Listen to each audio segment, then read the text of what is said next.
Bienvenue dans Balade Club, le podcast.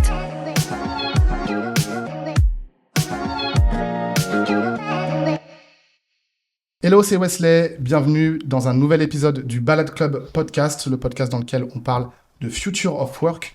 Et aujourd'hui, j'ai juste en face de moi Guillaume André Valu. Salut Guillaume. Salut Wesley. Comment vas-tu aujourd'hui ?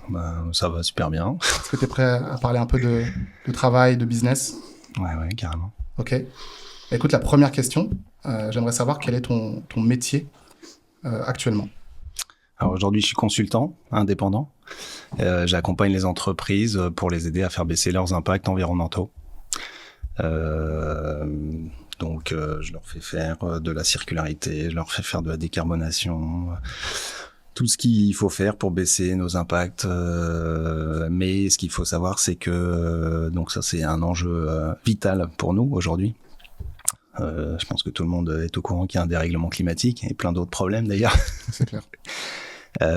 Mais ce qui est intéressant et ce qui fera bouger les choses, c'est quand les entreprises avec qui je travaille comprendront massivement qu'elles ont des intérêts économiques à le faire. En fait, en travaillant aussi, pas que sur les aspects économiques purs, mais sur les aspects environnementaux et même sociaux, parce que les deux sont très liés, ce qu'on appelle le triptyque du développement durable.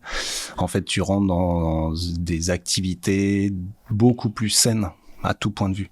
Social, on vient d'en parler, écologique, parce que de toute façon, quand les catastrophes naturelles s'accumuleront encore plus qu'aujourd'hui, quand on aura des températures de 50 degrés pendant 6 mois de l'année, et ça va arriver, malheureusement, etc., on se rend compte très vite que la moindre activité humaine devient extrêmement difficile. Je prends un exemple. Tu fais du BTP, t'appelles Bouygues, Vinci, t'as des chantiers. Aujourd'hui, en plus, il y a même une réglementation qui interdit de faire travailler les ouvriers dehors à une température plus élevée que, je sais plus quelle est la réglementation, mais 35 degrés, je crois, en tête. Voilà, et ça va être très très courant dans quelques années. Et donc, qu'est-ce que tu fais ? Ça met tes chantiers à l'arrêt, ça met ton activité à l'arrêt, ça a des impacts économiques énormes. A contrario, s'adapter à tout ça, atténuer évidemment nos émissions, nos impacts environnementaux, etc., et nos impacts sociaux, a d'énormes co-bénéfices économiques. Si je prends les aspects sociaux par ailleurs, puis tu me dis quand j'arrête, parce que je suis très bavard sur le sujet,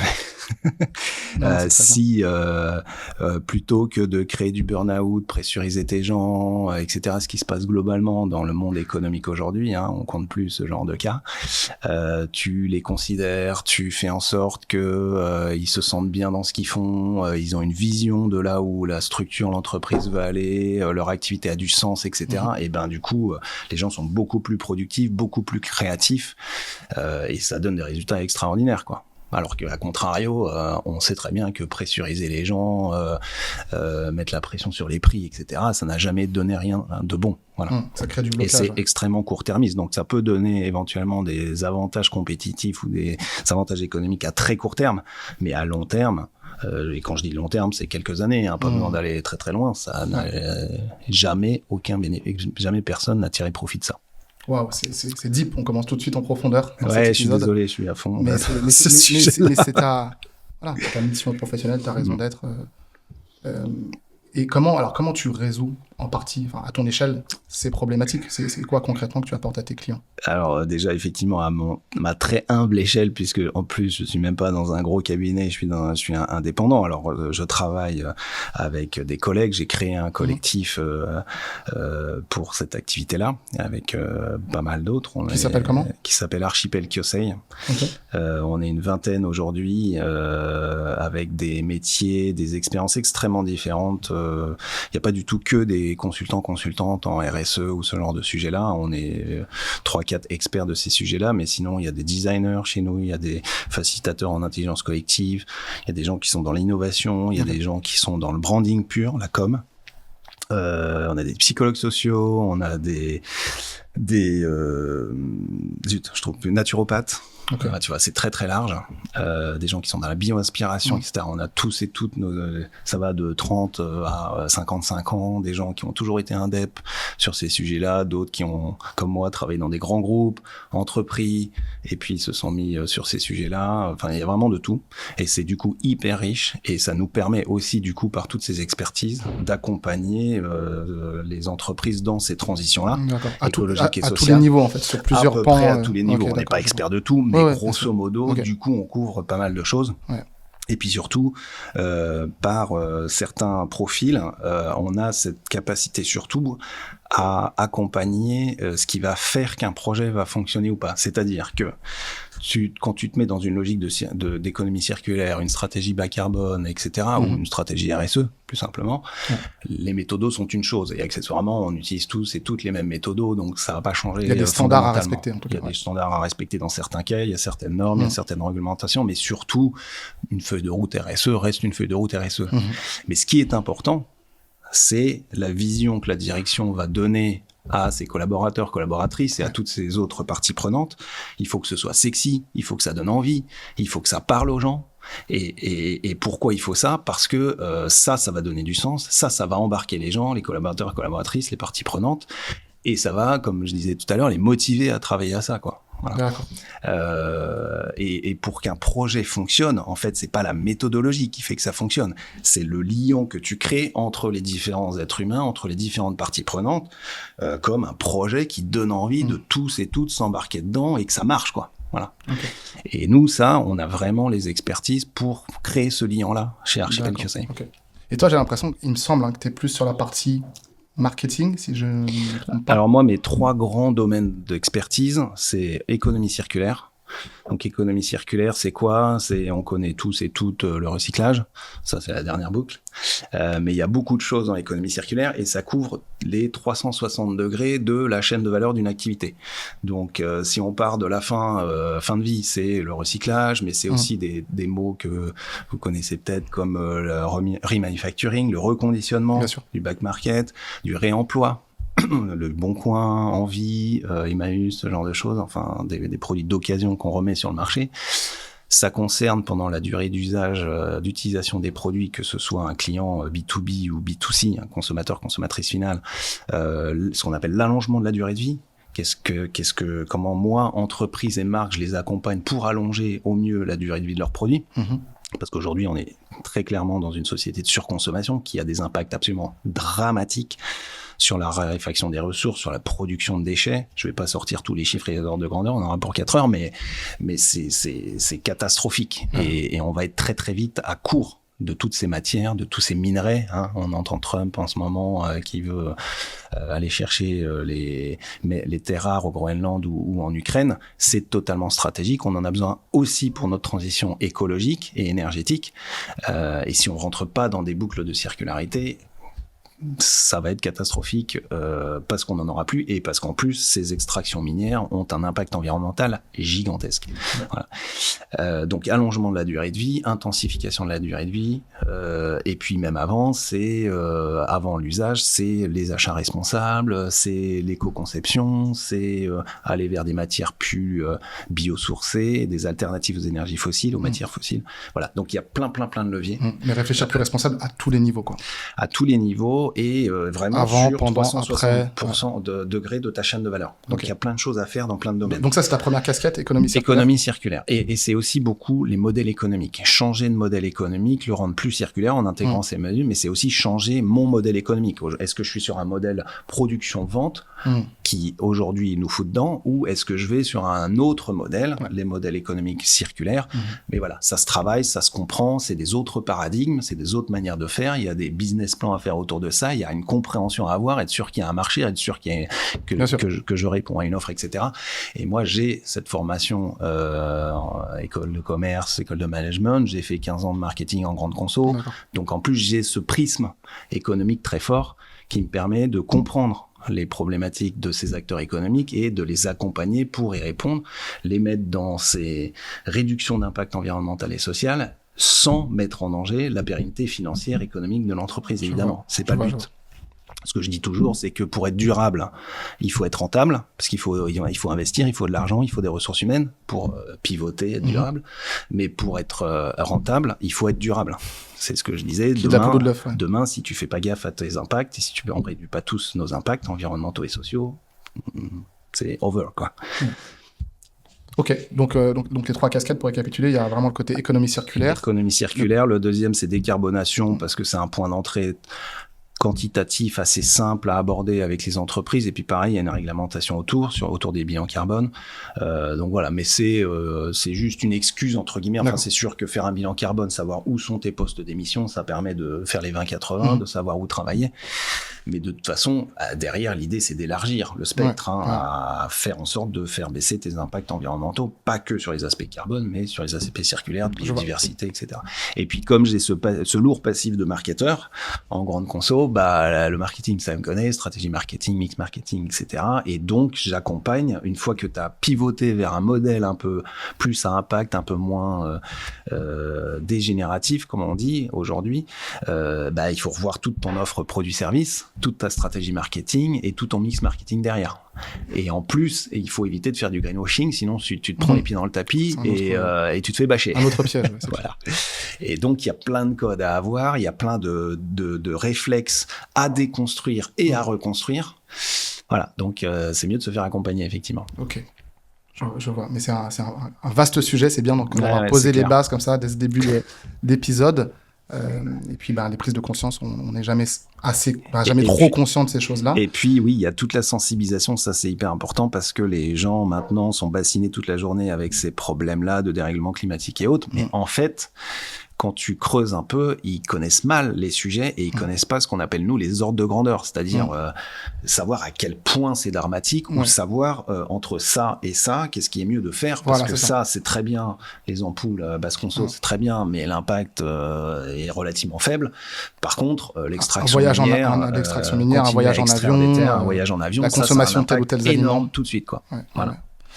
Ok, alors justement, parce que là on est aussi ici pour parler de Future of Work et de ta vision, toi, du travail. Aujourd'hui, on est en 2025, à l'heure où on enregistre cet épisode. Toi, j'imagine que ta carrière a commencé il y a quelques années maintenant.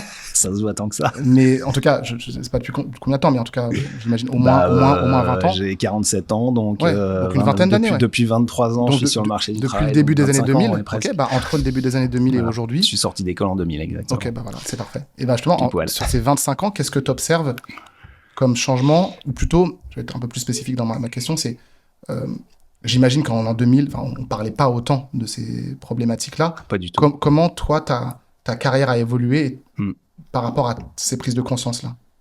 Alors, la spécificité de ma carrière, je suis pas du tout le seul dans ce cas-là, mais moi, j'ai fait une reconversion. J'ai fait cette première partie de carrière d'une quinzaine d'années, études, j'allais dire, très classiques, très conventionnelles, école de commerce, j'étais très marketing, et je suis parti dans un grand groupe, travailler à l'international, tu vois. Des trucs classiques, le truc pas très original, on va dire. Et après 15 ans, j'ai voulu monter ma boîte, mais faire quelque chose d'utile, ce qu'on appelle aujourd'hui à impact. Ça n'existait pas le terme à l'époque, effectivement. Et ça m'a amené à monter quelque chose dans l'économie circulaire. C'est comme ça que je suis tombé dedans, etc. En l'an 2000, effectivement, et dans les écoles à cette époque-là, on parlait absolument pas de RSE, absolument pas de développement durable, absolument pas de limites planétaires, de tous ces trucs-là, de dérèglement climatique, mais absolument pas, quoi. Ce qui a changé après la spécificité, moi, c'est que comme j'ai eu cette reconversion aussi, de toute façon, je suis fatalement passé d'un écosystème de travail et un écosystème économique, d'activité humaine, je sais pas comment le dire, très différent. Voilà, j'étais dans une grosse boîte américaine, multinationale, au Nasdaq, à voyager partout en Europe, en tout cas me concernant tout le temps, tu vois, avec tous les impacts que ça a aujourd'hui, sur lesquels je suis conscientisé, à une beaucoup plus petite activité, ma toute petite entreprise que j'ai créée, on était 8 au maximum à la fin de l'activité, et aujourd'hui consultant indépendant. Alors je travaille avec un écosystème, mais voilà, c'est mon ordinateur, mon téléphone est terminé, quoi. Donc ça, c'est totalement différent. Et puis, me concernant et par rapport à ma génération, il y a aussi un truc que j'ai vu évoluer drastiquement, même si certains continuent à être salariés, évidemment, et à travailler dans des grands groupes, c'est les priorités. Quand je suis sorti d'école, moi, on nous bassinait avec les très grands groupes, les Danone, les L'Oréal ou les cabinets de conseil, d'audit, etc. C'était là où il fallait aller. Moi, j'ai fini dans l'électroménager parce que, d'ailleurs, j'ai failli jeter l'offre d'emploi à l'époque parce que c'était pas du tout sexy, c'est pas du tout ce qu'on m'avait vendu avant, mais il y avait ce côté international que j'aimais bien, qui me titillait, etc. Et donc, je suis parti là-dedans. Et déjà, j'ai découvert que le secteur d'activité ne fait en rien l'intérêt du métier. Ce qui fait l'intérêt d'un métier, c'est la façon dont tu le fais, c'est l'écosystème dans lequel tu fais, le management, la gouvernance, la façon dont les choses sont faites, qui te motive intellectuellement, etc. Mais moi, j'ai plein d'amis à l'époque qui sont partis dans des grands groupes, des Renault, des L'Oréal, des Danone, etc.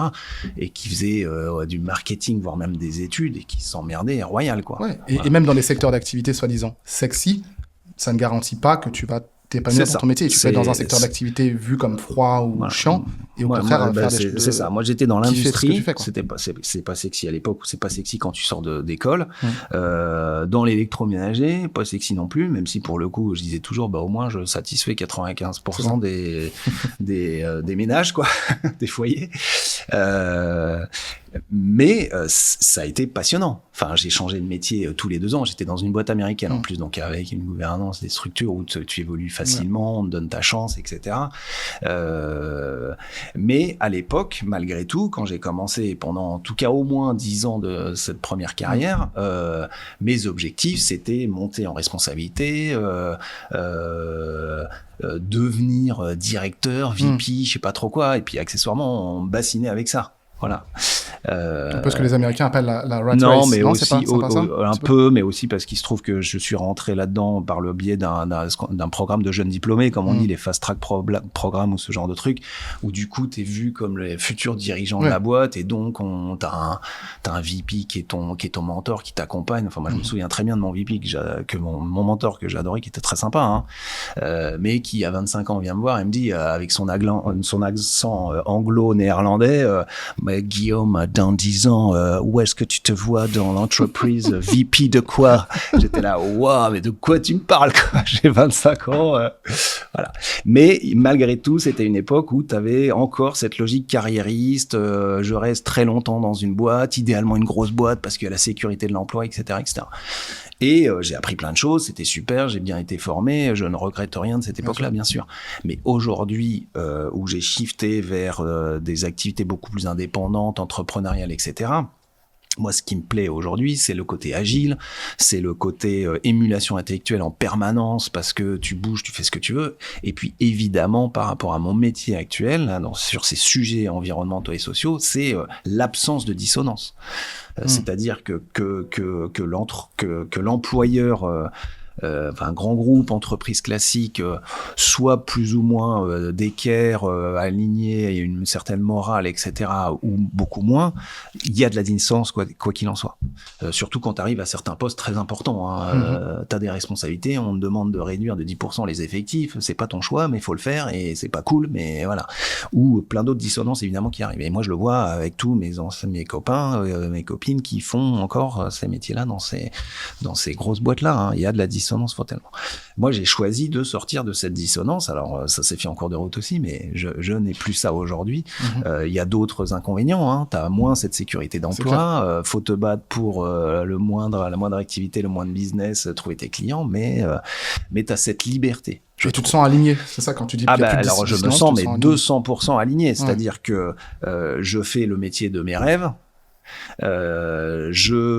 C'est totalement aligné avec mes valeurs, je me sens utile. Un de mes déclics quand j'ai fait ma reconversion et que je me suis lancé il y a 10 ans dans l'économie circulaire et à entreprendre, c'était de dire qu'est-ce que je répondrai à mes petits-enfants quand ils me diront, ou à mes enfants, qu'est-ce que tu as fait comme activité quand tu travaillais, etc.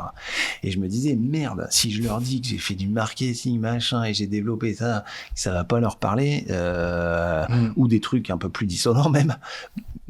Pas sûr que je sois très à l'aise avec ça. Par contre, leur dire que j'ai humblement participé à aider à réduire le dérèglement climatique ou à faire en sorte que le monde soit meilleur, bah ouais, ça donne envie de se lever le matin. Donc ça, c'est par rapport à mon métier et puis c'est par rapport à mon histoire propre. Mais par rapport à ta question sur le future of work, moi ce que je vois, c'est les nouvelles générations, même qui vont vers des emplois salariés, les priorités ne sont plus du tout les mêmes. C'est plus du tout le salaire. Ils ont besoin de sens. Ça, je le vois, mais partout, tout le temps. Et accessoirement, c'est des sujets sur lesquels j'accompagne. Je travaille avec des entreprises sur leur marque employeur et leur marque employeur durable. Pour donner envie parce que je donne du sens à la génération Z de venir. Génération Z et autres qui arrivent et ils sont encore plus sensibles à ces sujets-là. Et si tu leur vends un métier qui est pas très sexy, où on voit pas quel est le sens, etc., bah c'est catastrophique. Et d'ailleurs, aujourd'hui, il y a énormément de métiers en tension, comme on dit, parce que c'est des métiers qui n'attirent plus du tout, quoi. Voilà. Donc ça, c'est un changement radical. Et puis, il y a aussi la loyauté. Encore à mon époque, alors c'était le cas vraiment des générations de mes parents et encore plus des grands-parents, tu faisais toute ta carrière, les 40 ans, dans la même boîte, aucun problème, et voire même c'était la norme. Gage de stabilité, etc. Aujourd'hui, je vois absolument plus ça. Et quelque part c'est normal et c'est pas grave pour les employeurs, c'est-à-dire que c'est bien, ça veut dire que ce sont des gens qui ont envie de bouger, qui ont besoin d'émulation intellectuelle, qui ont envie de changer de prisme, etc. Faut pas leur empêcher ça, voire même ça peut être attirant d'attirer ce genre de talent parce que ça amène du sang neuf, ça amène des nouvelles idées, etc. Mine de rien, moi j'avais beau bosser dans une multinationale avec je travaillais avec des dizaines de nationalités différentes, donc c'est hyper intéressant en termes intellectuels, créativité, etc. Mais n'empêche qu'on est lié par les mêmes process, par les mêmes habitudes, et à un moment donné, il peut y avoir cette sclérose qui se crée. Voilà. Donc tout ça pour dire que il y a besoin de bouger, ils ont besoin de nouveautés, les priorités sont plus les mêmes, le besoin de sens est énorme, et donc il faut que les employeurs s'adaptent et s'intéressent et travaillent sur ces sujets-là. La deuxième chose que je vois, c'est que le marché du travail se fragmente, c'est-à-dire que on en revient à ce salariat classique, ça attire de moins en moins, même s'il y a plein de bénéfices sociaux derrière. Derrière la dissonance, le fait d'être lié quelque part, le fait d'être contraint de ne pas pouvoir faire tout ce qu'on veut faire, ça questionne de plus en plus de personnes. Et là encore, c'est pas très grave, parce que moi, ce que je vois bien, c'est des entreprises qui ont un cœur de métier, comme on dit, et donc là, il faut internaliser les ressources, parce que c'est du savoir-faire, dans certains cas même confidentiel, stratégique, etc. Faut l'avoir en interne, mais par contre tout le reste, tu peux très bien externaliser. Et le fait d'externaliser, et l'idée c'est pas d'externaliser au Maghreb, en Inde pour tout ce qui est informatique, parce que ça coûte moins cher et tu payes des gens pas cher du tout à faire des trucs hyper récurrents. Non, c'est le fait justement de travailler avec tout un écosystème de fournisseurs, de partenaires, etc. qui t'apportent justement ce sang neuf, ce côté innovant, etc. qui t'aide toi à faire au mieux sur ton cœur de métier. Mais si tu intègres tout, pour moi, je pense que c'est sclérosé, c'est complètement dépassé, parce que accessoirement, ça fait des mastodontes qui sont incapables de bouger, flexibles, qui sont pas agiles, qui sont pas du tout flexibles et agiles, et ce qu'on appelle des mammouths, quoi. Voilà. Les mammouths, on sait bien. Et le monde évolue extrêmement vite, de plus en plus vite. Oui. Je pense qu'on en est qu'au début avec l'intelligence artificielle en plus, alors que moi je le vois depuis 25 ans. C'est incroyable la vitesse à laquelle les choses s'accélèrent. On parle des compétences, on dit qu'il y a 30 ans, une compétence, ça tenait 10, 20, 30 ans. Aujourd'hui, je lisais quelque chose là l'autre jour, il disait une compétence, il faut la renouveler tous les 18 mois, quoi. Ouais, c'est un truc de fou. C'est un truc de fou. Voilà. Donc il faut être agile.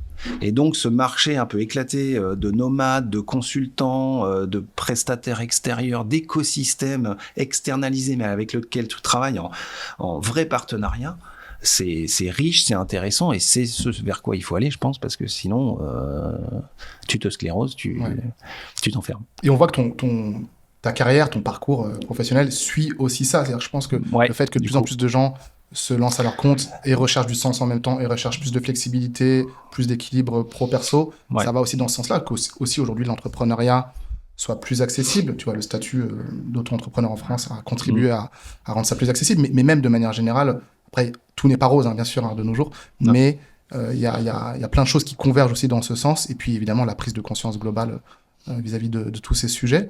Une question par curiosité, dans quel pays tu as vécu du coup? Parce que tu parles d'avoir bossé à l'international. Est-ce que tu étais aux États-Unis, tu étais ailleurs? Non, alors j'ai pas quitté le continent européen et j'ai principalement travaillé en Italie puisque le siège européen était en Italie, enfin il est toujours d'ailleurs. Beaucoup en Italie, j'ai passé 7-8 ans en Italie, un peu en Allemagne, en France, et après je bossais avec beaucoup de pays surtout.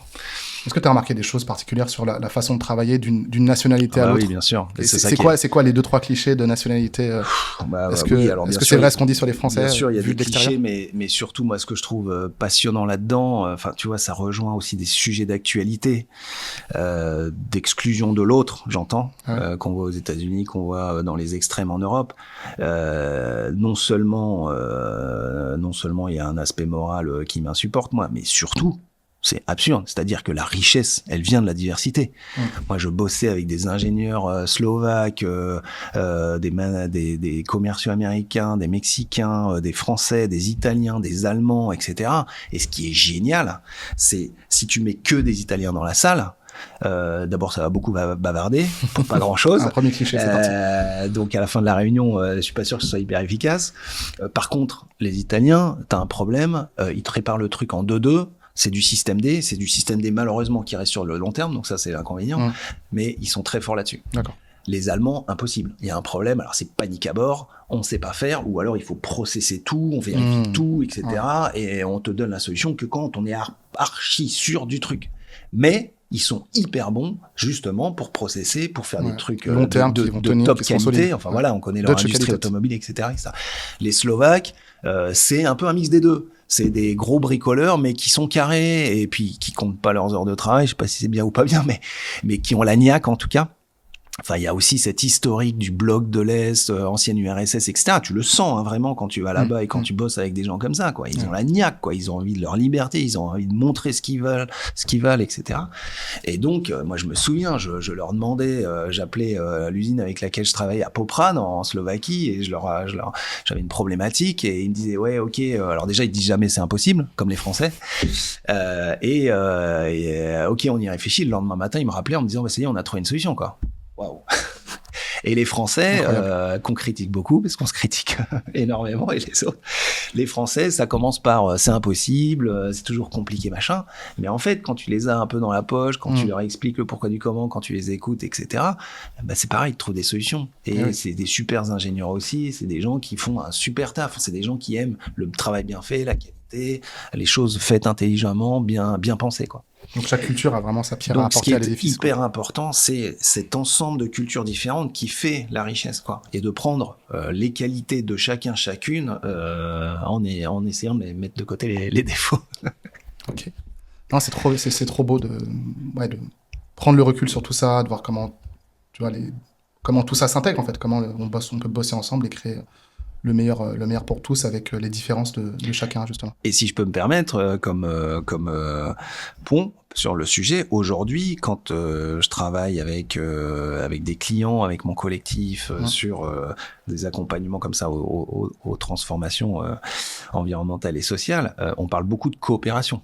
La coopération contre la concurrence, mais aussi la coopération, penser tout simplement à travailler avec ses fournisseurs, avec ses clients, etc. En fait, c'est fou parce que dans le milieu économique traditionnel, c'est pas du tout une habitude, voire même, tu te protèges, tu vois, c'est oulala, mais non, je vais pas dire ça à mes clients, je vais pas dire ça à mes prestataires parce que sinon, machin, l'information va fuiter, etc. Mais non, moi, dans le milieu entrepreneurial, le premier réflexe que t'as, c'est de ne pas pitcher ton idée parce que tu te dis, mais tout le monde va me piquer mon idée. Mais en fait, tu apprends à lâcher prise et tu apprends à comprendre que, mais non, les autres, ils ont plein d'autres trucs, plein d'autres priorités, ils ont pas ton expérience, pas ton prix, pas ce que t'as dans la tête, et donc il y a très très très peu de chances qu'ils te piquent ton idée. Et par contre, si tu la pitches pas ton idée, personne va en entendre parler, et donc t'auras pas de financement, t'auras pas de partenaire, t'auras pas de client, t'auras pas de prestataire, etc. Ouais, donc l'importance de s'ouvrir aussi, quoi. L'importance de travailler ensemble, et c'est tellement plus efficace, tellement moins cher, tu vois, j'en reviens au co-bénéfice économique, plutôt que chaque boîte dans un domaine travaille sur les mêmes choses 10 fois, etc. Ça a aucun sens sur certaines choses, bien sûr que sur des choses essentielles, stratégiques, qui font ton positionnement propre, etc. C'est important de se le garder, mais sur tout le reste, t'as plutôt carrément intérêt à travailler en coopération, et là-dessus, en économie circulaire, on en parle beaucoup, mais c'est vraiment pas des réflexes encore aujourd'hui, quoi. Hyper intéressant. J'aimerais qu'on parle, pour terminer cette entrevue, Guillaume, un petit peu toi de ta façon de travailler aujourd'hui. Donc maintenant que tu es indépendant, mais tu bosses de manière flexible avec différentes personnes, à différents endroits. Là, aujourd'hui, tu es membre de Balade Club, hein, les différents espaces de coworking augmenté à Lyon. À quoi ressemble une journée et une semaine typique de Guillaume aujourd'hui? Je sais pas s'il y a une journée ou une semaine typique, mais ce qui est top chez Balade, c'est qu'il y a plusieurs lieux, il y a plein de services associés qui font que la chance qu'on a nous en tant qu'indépendants, c'est que on gère notre temps comme on veut, notre agenda comme on veut, et du coup aussi notre lieu de travail. Ça veut dire que si un jour j'ai plutôt envie d'être à Guillotière ou au H7, ou si d'ailleurs j'ai envie de passer une semaine à Paris pour voir des clients, pour voir des partenaires à Paris, etc. Et ben je sais que je vais pouvoir prendre le TGV facilement, trouver un espace balade là-bas, voire même un logement, et même sur Lyon, je suis dans le premier après un rendez-vous client, et ben je peux aller à celui des terreaux. Je suis plus par ici, qui est plus près de chez moi. Je viens ici. Je veux un espace très cosy. Je viens ici. Je veux un espace plus ouvert, plus vers l'extérieur, etc. Je vais à Guillotière ou Hachette. Enfin, tu vois, t'as plein de possibilités. C'est ça qui est génial, quoi. Trop bien. Donc tu t'y plais dans cet écosystème. Ah bah carrément. Mais je trouve que c'est le concept, en phase aussi avec tes valeurs. Et en plus, l'équipe, la marque est en phase avec mes valeurs parce qu'ils se sentent très concernés par ces aspects environnementaux et sociaux. Et puis ils participent quelque part à faire en sorte que le marché du travail soit plus agréable parce que c'est un écosystème où tu te sens bien, où tu as le matériel qui te va bien, les conditions de travail qui te vont bien, etc. Donc trop bien, trop bien. La question ultime, question signature de ce podcast. Guillaume, quelle est ta vision ou plutôt ton rêve de Future of Work? Ce serait quoi pour toi le meilleur monde du travail demain, dans peut-être 10 ans, 20 ans? Alors, en quelques mots-clés. À titre personnel, un rêve presque inavoué que j'ai, c'est de pouvoir même ne travailler, qui me rémunère économiquement 4 jours par semaine, et pouvoir dédier mon 5e jour de semaine à des activités bénévoles, ce que je fais déjà beaucoup, mais du coup, ça, c'est une contrainte aussi. Pour le reste, ou caritative, ou un autre projet qui n'a rien à voir, tu vois. Dans nos écosystèmes aussi, on a pas mal de ce qu'on appelle les slashers, c'est-à-dire qu'ils font en fait plusieurs métiers, et même chez Archipel QC, on a des gens comme ça, tu vois, qui sont facilitatrices un jour, mais qui sont aussi qui font de l'art, de la peinture, ou on a une marionnettiste par exemple, tu vois, des choses qu'on n'a rien à voir en soi. Mais ces gens ont besoin de cet équilibre-là, et on a tous besoin d'un certain équilibre. On parle d'équilibre vie perso pro, les limites sont beaucoup plus ténues aujourd'hui avec les outils digitaux, la digitalisation, et c'est pas très grave tant que ça devient pas toxique. Mais surtout, ce que je vis depuis quelques années, c'est que j'étais un bon petit soldat avant, en fait, où il fallait bosser beaucoup, le plus d'heures possible, envoyer du lourd, montrer que t'étais un cador, etc. Et en fait, t'as de la dissonance, t'as du stress, t'as du burn-out, etc. Ça n'a pas de sens d'aller là-dedans. Alors que si tu es bien, si même tu te dis, soyons fous, cet après-midi, je suis pas efficace, je me sens pas bien de réfléchir, je vais aller faire 2 heures de balade en VTT. Je pense à un collègue qui fait beaucoup ça, par exemple. Moi, au début, quand il me disait ça, je disais, non, Jérôme, ça va là, tu es tranquillou, tu prends le temps d'après-midi, etc. Mais en fait, ils ont raison, ces gens-là. Tu n'es pas efficace 24/24, tu ne peux pas faire du deep work, comme on dit, en permanence. Il faut savoir varier les activités. Et varier les activités, pour être créatif, pour être productif aussi, c'est aussi varier les plaisirs, avoir des activités plus détendantes, un peu plus légères, et des activités, de lecture où tu t'instruis, et puis des activités où tu produis. Voilà. Mais il faut réussir à faire varier tout ça, et c'est ça qui te rend riche d'enseignements, riche de connaissances, riche de savoir-faire, qui apporte de la richesse à tes clients aussi. Hein. Ok, trop bien. Je suis parfaitement aligné pour le coup avec ce regard sur le monde du travail. Et justement, en parlant de prendre son vendredi après-midi, là on est vendredi après-midi pour cette interview, donc c'est cool, on est sous les meilleurs auspices. On était sous les meilleurs auspices pour cette conversation. Merci beaucoup Guillaume. Merci à toi d'avoir répondu à mes questions. Merci à vous de nous avoir écoutés. Et on se retrouve très vite dans un prochain épisode du Balade Club Podcast. Ciao, ciao.